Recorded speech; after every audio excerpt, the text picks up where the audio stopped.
Why does this land cost 25 cents, but this one costs $300? This is a question that I see come up quite often, so in this video I want to go over the reasons as to why there is such a massive difference in price between different types of lands.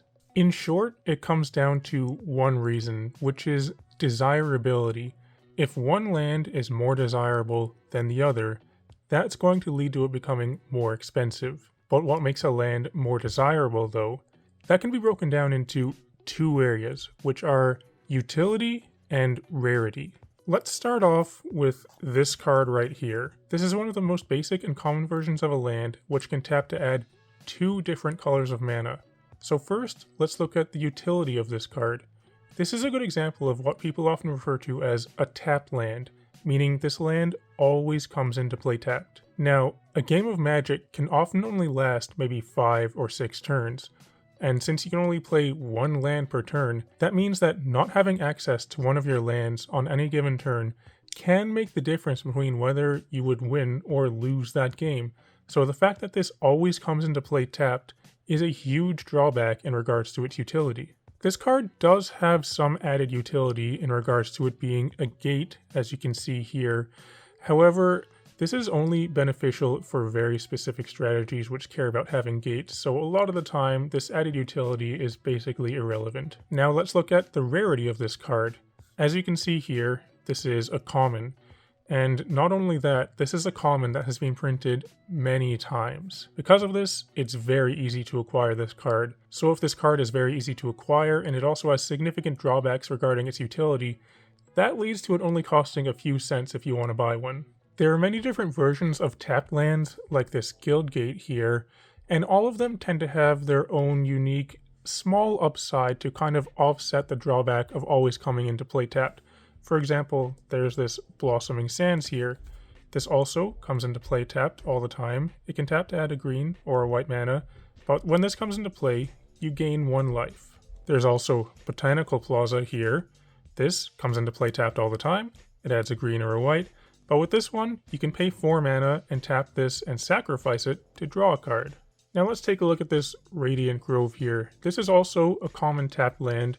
However, this has more utility than these other ones.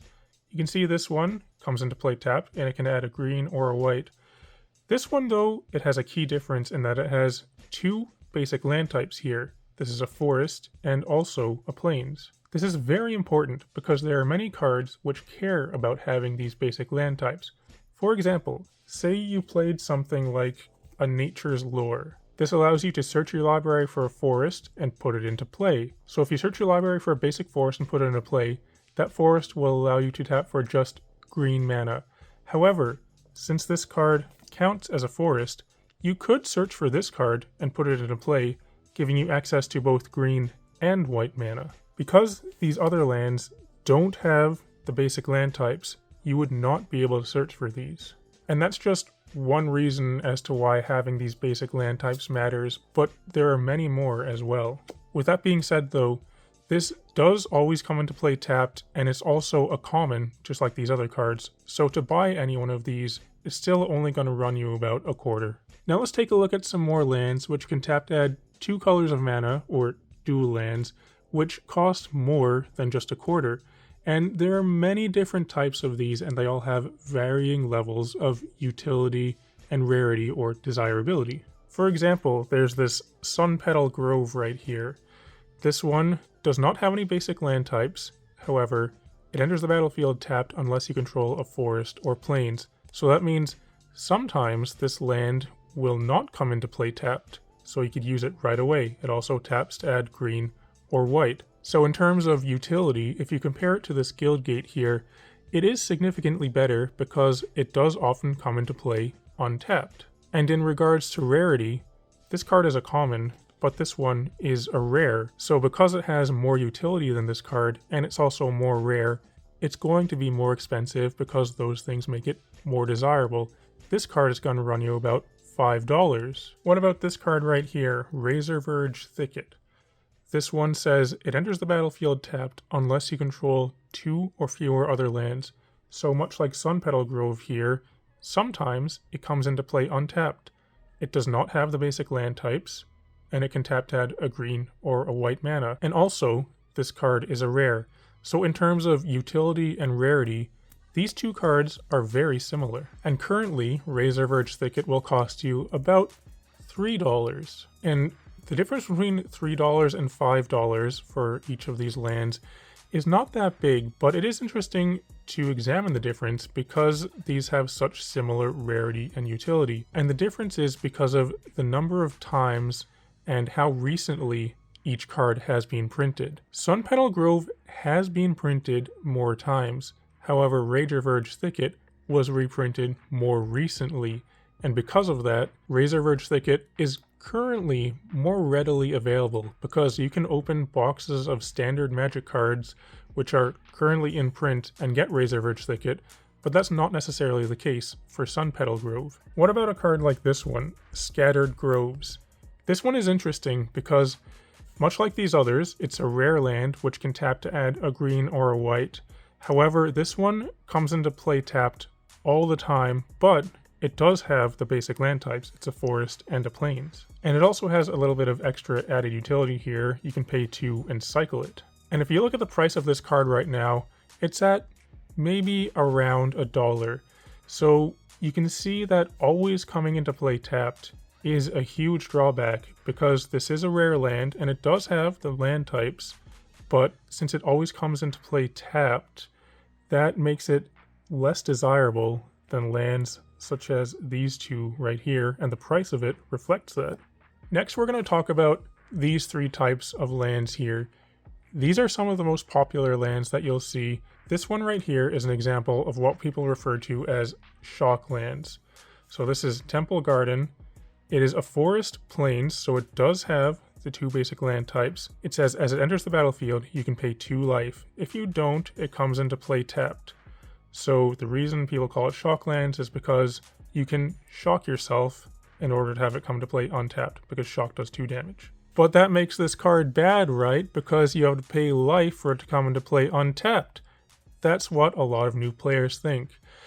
But the utility for this card is so high that the fact that you have to pay 2 life is often a negligible drawback, or it's one that it's just worth paying. Because this land can come into play untapped, and it has the 2 basic land types. So let's go back to that example I used before of playing Nature's Lore. You can search your library for a forest and put it into play.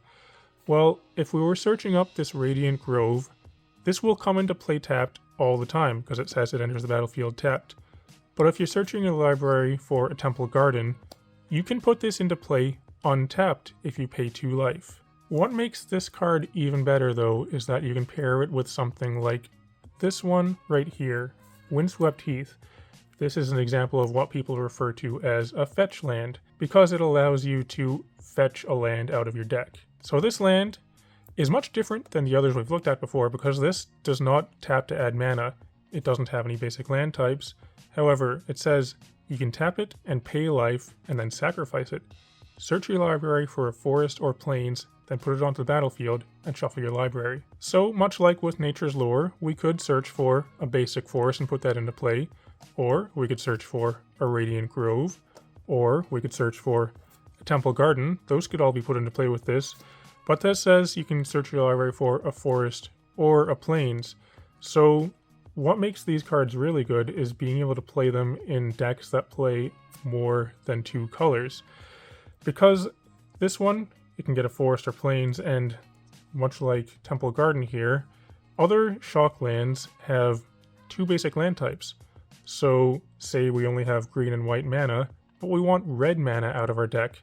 Since Sacred Foundry is a plains, we could search for that with Windswept Heath and then put it into play and even have it come to play untapped by paying 2 life.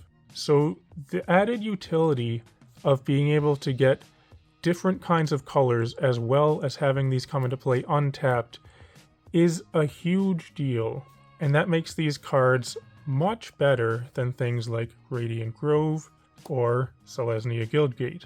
What about this card right here, Jetmir's Garden? This is part of the cycle that people refer to as triomes. The reason for that is because when these lands first came out, they were all called something triome. This land doesn't say triome in its name, but it's part of the same cycle, so people refer to it as a triome. This one always comes into play tapped. It says it enters the battlefield tapped. You can also pay 3 and cycle it. But these ones are unique because they have 3 basic land types. This one is a mountain, a forest, and a plains. So having that extra 3rd basic land type gives this card much more added utility even than, say, something like a Shockland, at least in regards to being able to search it out of your deck, or for just having cards in play that care about basic land types. Additionally, this one can also tap to add all 3 colors.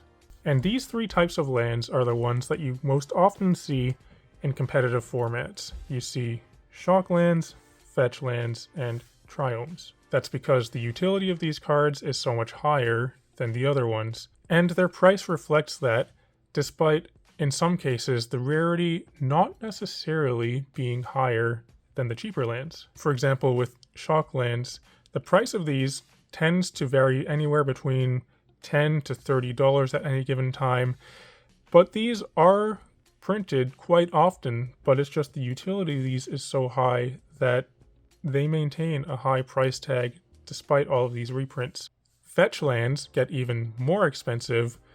These in the past have gotten upwards of $100 each, but when they get reprinted, they can go down below $20 even. And then for the Triomes, those tend to be around $15 or $20 each, and these are the newest of these 3 types of lands, so some of these have never been reprinted yet, but they will be at some point.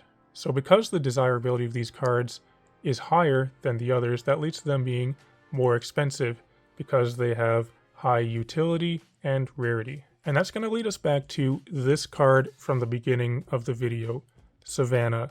Why is this card $300? That must mean that this card is very desirable, right? And yes, it is. In terms of both utility and rarity, this card stands alone from any other of those types of dual lands.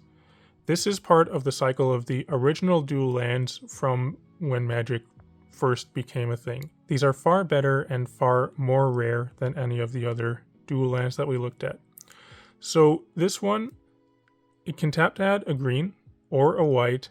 It also counts as both a plains or a forest. And it's that simple. But the simplicity is what makes this card so good, is because there are no drawbacks. This card has no drawbacks to putting it in your deck. This always comes into play untapped, and it has both basic land types. So you can search it out of your deck with things like Windswept Heath or Nature's Lore, and it also matters for cards that care about having plains and forests in play. It's essentially a Temple Garden, which just doesn't cost the 2 life to come into play untapped. But this card is also much more rare than Temple Garden or any of the other lands we looked at. That's because this card is part of what's called the reserved list, which means this card is never going to be reprinted. Any of the Savannas that currently exist are all of the Savannas that will ever exist, at least in terms of being able to play in competitive formats. So because this card has so much utility and there's a limited quantity of it, that means that this card is much more desirable than any of the others, and that's the reason for why it has such a high price tag compared to something like, Temple Garden or Radiant Grove or Selesnya Guildgate. And even within this original cycle of dual lands, you can see a vast difference in price between some of the different types of lands here. Say, for example, Savannah at $300 is much different than maybe a volcanic island at $700. The reason for that is because volcanic island is more desirable than Savannah, because volcanic island can tap for a blue or a red mana, and those colors tend to be more played in competitive formats like, say, Legacy or Vintage, so people want more volcanic islands than they want Savannas, and the price of it reflects that. And then you could even get into the different editions of these cards. This is a revised edition But say you had a beta version of this card, that's going to be much more expensive just because of rarity. Because there are so fewer beta copies than there are revised, the price of it reflects that.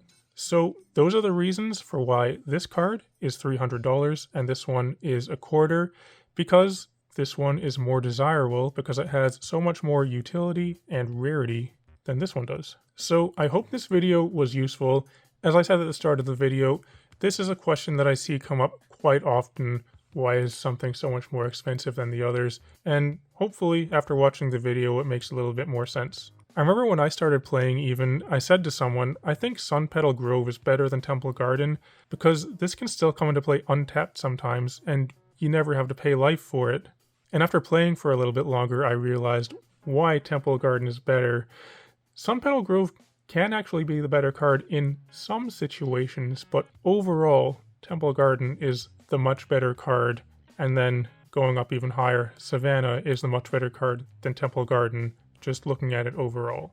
Anyway though, I'd be happy to know your thoughts on the video, so if you have thoughts, leave them in the comments below. And if you're still watching, thanks for watching. It'd be cool if you can like and subscribe and all that kind of stuff. I'd encourage everyone to come join my Discord server. You can find a link to that in the video description below. And also, if you'd like to purchase any of these lands, or any other Magic cards for that matter, you can get those by going to face2facegames.com. They're the largest Magic store in Canada, and they're also a sponsor of the channel, and you can use code 8th Place Dave at the checkout to save 5% on your order. I think they're an excellent store, and it's where I've personally purchased many of the lands that you see right here. Also, I'd just like to take a moment to thank all of the patrons that support me on Patreon, but otherwise though, thanks for watching, and I'll talk to you later.